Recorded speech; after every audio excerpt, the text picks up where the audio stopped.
You guys, I'm starting to feel old because I just read Cormac McCarthy's The Road, which everybody says is a masterpiece and is amazing and is wonderful.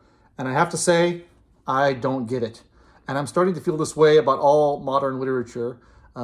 Every time someone says something is great and everyone is raving about it and it's won every award in the book, as this one has, I tend to come away from it feeling cold. The two books that I remember from the 21st century that I've read that everyone constantly talks about and says are the greatest things ever are The Road and Life of Pi. And while I didn't hate Life of Pi, it was fine. It was a perfectly good book. I didn't think it was amazing.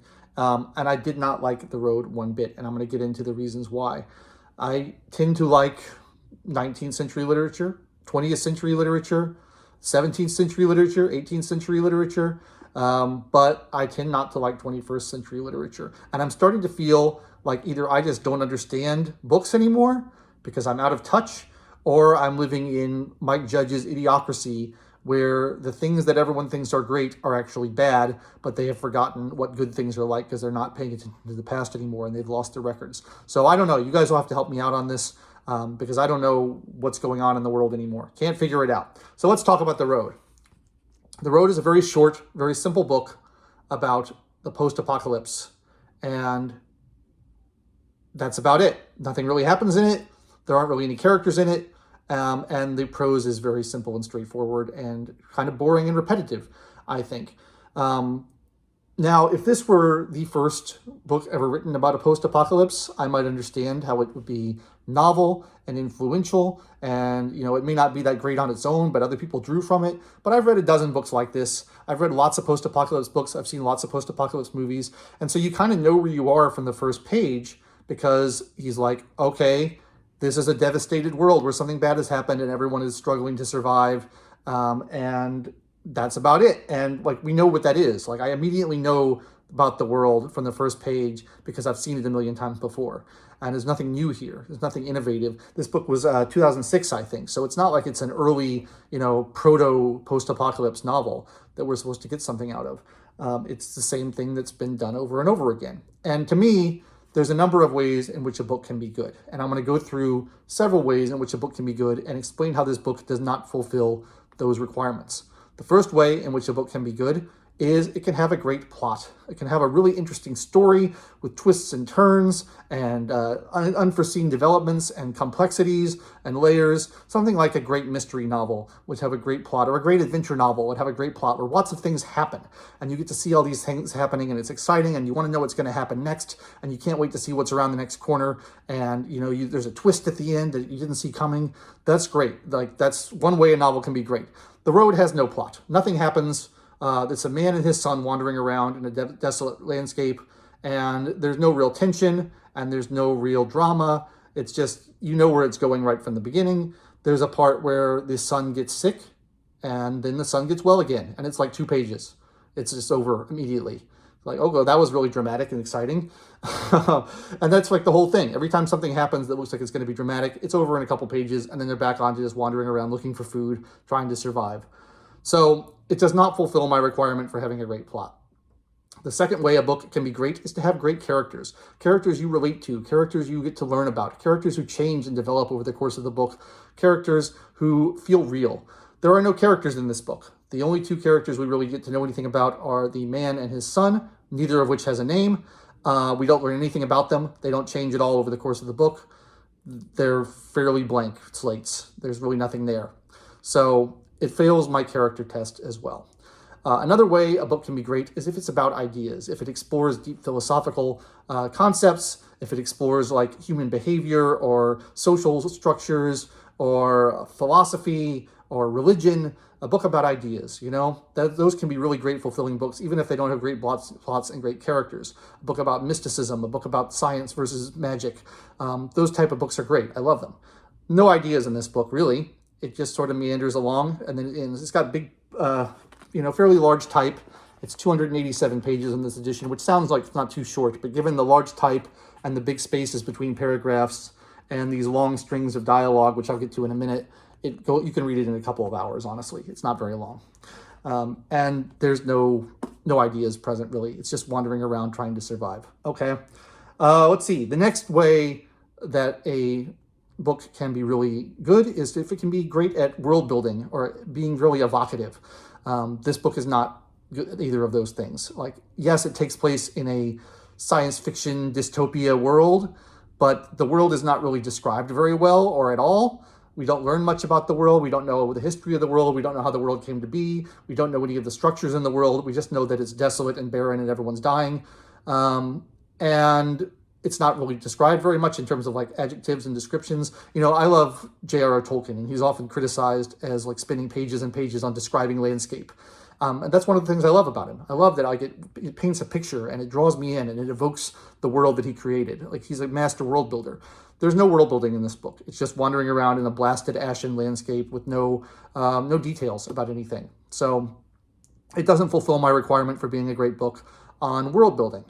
And then the last thing that I would say a book can be great about is if it has really great prose. If the writing style, the author's use of language is unique or good in some way.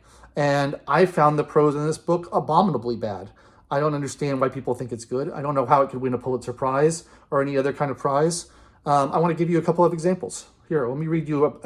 This is the first sentence I really zeroed in on when I was reading the book. It's on page 5. And this is when I realized something was wrong in this book. Here's a sample sentence, and this is representative. This kind of stuff recurs throughout the novel, but this is the one that I really zeroed in on, of how Cormac McCarthy writes. He pulled the blue plastic tarp off of him and folded it and carried it out to the grocery cart and packed it and came back with their plates and some cornmeal cakes in a plastic bag and a plastic bottle of syrup. All right, there's like 6 ands in that sentence. There's like 3 uses of the word plastic. It's not evocative. It's not beautiful. It's clumsy. There's no commas. There's no punctuation. It's just boring. It's just drab. It just tells you what happened in the most boring possible way. And that's the way the whole book is written. It's written in extremely dull, straightforward prose. And I know people like that kind of thing. And they're like, oh, it's like Hemingway. It's, very direct and to the point. But there's no point in even writing it down. It just feels monotonous. And I feel like so much time is wasted in this book in the first half, like just having the man and the sun wander around, because like I already know what the dystopian landscape is like. You don't need to tell me. I've seen this a million times before. And so it's like, oh, we're trying to suck you in and get you to know what the landscape is like. Well, I already know, and you're not telling me anything new, and you're not painting any beautiful descriptions with your words, and all the text is like that. And then there's these long strings of dialogue. He doesn't use quotation marks, by the way.